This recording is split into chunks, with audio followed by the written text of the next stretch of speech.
अस्सलाम वालेकुम।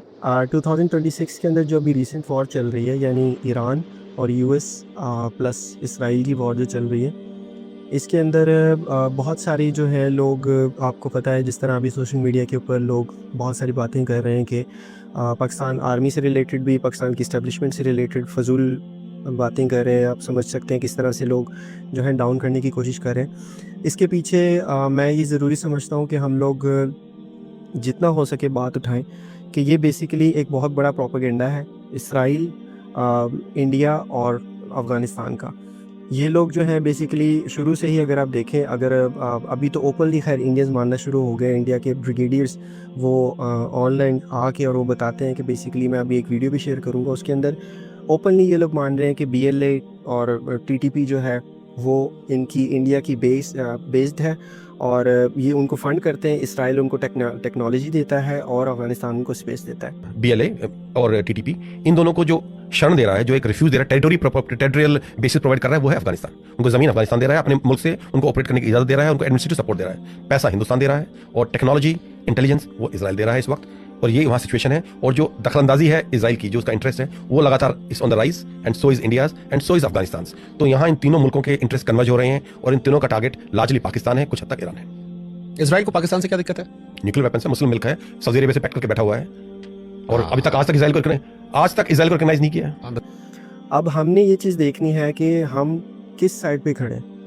First of all तो ये कि हर हालत में पाकिस्तानी अवाम को ये चाहिए अपनी इस्टेब्लिशमेंट और अपनी आर्म फोर्सेस के साथ खड़े हो, क्योंकि यही at the end of the day यही लोग हैं जिन्होंने हम लोगों को इस सब चीज़ों से निकालना है। क्योंकि हमें पता है क्लियरली, इसराइल ने ये चीज़ मेंशन कर दी है पहले भी, मतलब 1990s की बात है। नेतन्याहू की एक इंटरव्यू के अंदर उसने क्लियरली मेंशन किया कि ईरान के बाद हम पाकिस्तान को देखेंगे।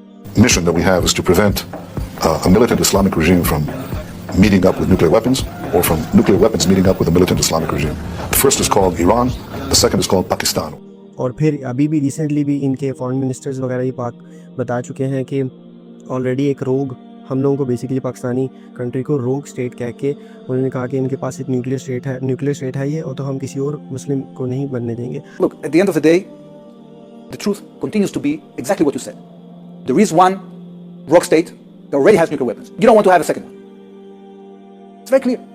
तो इसके अंदर इस सब चीज़ों से हमें बचाना आर्म फोर्सेस नहीं है, हमने इनके अगेंस्ट नहीं खड़ा होना, हमने हर तरह से इनके साथ खड़े होना है, क्योंकि at the end of the day in लोगों ने हमें बचाना है। देखिए, अगर हम नॉर्मल लोगों की बात करें, यानी मेरे और आप जैसे लोग जो हैं, हम क्या कर सकते हैं? हम मतलब 500 मीटर की दौड़ भी नहीं लगा सकते, और लगाएं भी तो काफ़ी अर्से तक हमें पेन होती रहती है। तो एटलीस्ट जो लोग, जिन लोगों को अल्लाह ताला ने इस तरह से डिज़ाइन किया, हम उनका साथ दें। 3 तरह की असिस्टेंस हम कर सकते हैं। जैसे नबी सल्लल्लाहु अलैहि वसल्लम की एक हदीस है, नबी सल्लल्लाहु अलैहि वसल्लम ने फरमाया, किसी बुराई को देखो तो उसे हाथ से रोको, हाथ से नहीं रोक सकते तो उसे ज़ुबान से रोको, ज़ुबान से नहीं रोक सकते तो उसे दिल से बुरा जानो।